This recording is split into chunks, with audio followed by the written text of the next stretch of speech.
Hello दोस्तों, welcome to seller school. इस video में हम डिस्कस करने वाला है हज़ार्ड्स इन पोलर रीजन। इसका मतलब है जितने भी शिप्स आज तक पोलर एक्सपीडिशंस या पोलर वॉयजेस पे गए हैं, किसी तरह की डेंजर्स या कॉम्प्लिकेशन फेस करना पड़ेगा when compare to normal sea areas. पहला हज़ार्ड है and the most important hazard, ice यानी बर्फ़। प्लैनेट अर्थ एलिप्टिकल ऑर्बिट में रिवॉल्व करता अराउंड द सन। इस रीजन की वजह सन रेस प्लैनेट अर्थ का पोलर रीजन्स को रीच नहीं कर पाता। That is why polar regions में इतना ठंड रहता और ठंड के कारण हमेशा बर्फ जम जाता। आइस में अफेक्ट हल स्ट्रक्चर। शिप्स लोहे से बनते हैं और जब आइस जम जाएगा ऑन एनी हल structure for a longer period of time या फिर शॉर्टर पीरियड ऑफ टाइम, वो शिप का स्टेबिलिटी को अफेक्ट कर सकता एंड शिप पे रहने वाला मिशनरी को भी अफेक्ट कर सकता। आइसबर्ग्स यानी फ्री फ्लोटिंग आइस की वजह नेविगेशन, आउटडोर वर्किंग या डेक पे काम करना भी बहुत मुश्किल हो सकता।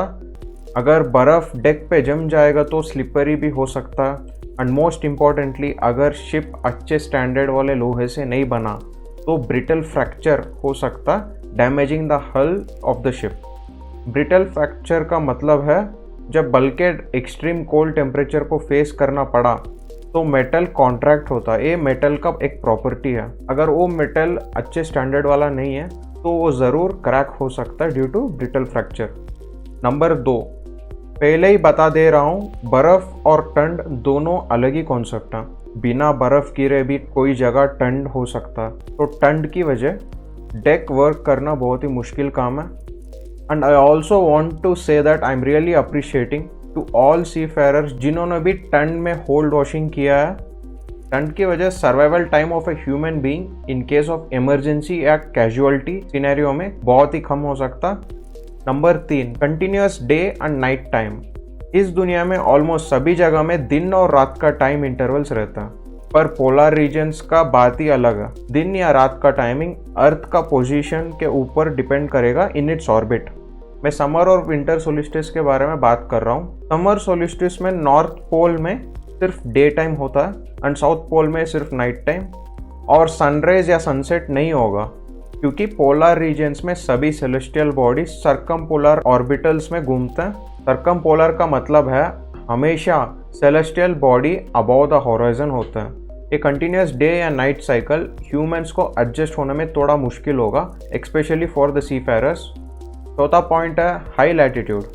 अगर आप ग्लोबली देखेंगे तो मोस्ट ऑफ द सैटेलाइट्स के ऑर्बिट अराउंड द इक्वेटर ही होता है। यही रीजन की वजह navigation and distress systems like GMDSS या नैवटेक्स पे अंतर पड़ सकता है एंड हाई लैटिट्यूड के कारण क्वालिटी ऑफ आइस इमेजरी भी नहीं हो पाता। आइस इमेजरी बहुत ही इंपॉर्टेंट चीज़ है for ships sailing in polar region. Ice is extremely dangerous to sea navigation and जैसे सी वाटर्स में नेविगेशन डेंजर्स या व्रेक को रिपोर्ट करना पड़ता, similarly in polar waters ice का रिपोर्टिंग भी करना पड़ता। फिफ्थ पॉइंट है lack of accurate and reliable navigation and safety aids. जैसे मैंने पहले ही बताया पिछला पॉइंट में, lack of accurate hydrographic data जैसा आइसबर्ग्स या फ्लोटिंग ऑफ फ्री आइस का locations is dependent on the accuracy of the information presented by the observing vessel. Voice का पोजीशन एंड मैनेजमेंट करना इन पोलर रीजन्स भी बहुत ही मुश्किल काम है। Search and rescue operation and search and rescue facilities भी बहुत कम है एंड अगर कोई पर्सन ओवरबोर्ड वगैरह हो गया तो बचने का चांसेस बिल्कुल कम है, लाइक ऑलमोस्ट 99% वो आदमी का डेथ हो सकता है।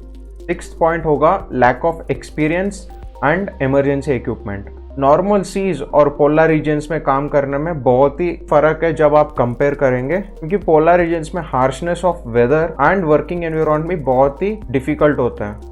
तो एज पर पोलर कोड सभी crew members including watch keepers and captain himself should undergo a special training. ये स्पेशल ट्रेनिंग सिर्फ ऑथराइज्ड इंस्टीट्यूट से करना पड़ेगा, as well as training periods का सर्टिफिकेट्स भी एंडोर्स होना चाहिए बाय ए गवर्नमेंट अथॉरिटी। ये पोलर कोड का एक रिक्वायरमेंट है। इसके बारे में मेरा अगला वीडियो में आपको बताऊंगा और वही वीडियो में पूरा पोलर कोड के कंटेंट्स ब्रीफली भी डिस्क्राइब करूंगा। वो वीडियो भी आप बिना मिस करे जरूर देखिएगा to understand the polar code entirely. 7th point है harsh weather conditions. Polar regions का वेदर बहुत ही ड्रास्टिक चेंजिंग वाला है एंड एक्सट्रीम वेदर कंडीशंस भी है। पोलर रीजन्स भी एक तरह हाई प्रेशर एरिया है और इस हाई प्रेशर के कारण wind pattern and wind speeds भी बहुत ही वायलेंट होगा। एक्सट्रीम कोल्ड और हार्श वेदर का कॉम्बिनेशन संभालने के लिए बहुत ही डिफिकल्ट है फॉर शिप्स एंड क्रू को भी। यही मेरा लास्ट पॉइंट था। अगर मैंने कुछ पॉइंट्स मिस कर दिया नीचे कमेंट बॉक्स में मेंशन कर लेना, क्योंकि अगला बंदा जो भी आएगा मेरा वीडियो देखने को तो he will obviously scroll up the comments, तो उसको थोड़ा आसान पड़ेगा।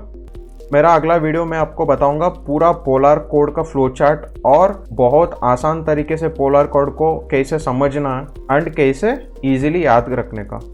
ये आउट ऑफ द बॉक्स है, हमेशा याद रखो it is not about how you study but how you present your answers during your oral exams.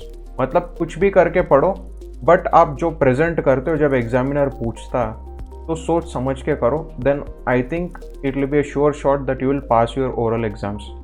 आपको बहुत धन्यवाद वीडियो लास्ट तक देखने के लिए। Please like, comment and subscribe करने मत भूलना। Bye bye, all the best for your exams guys.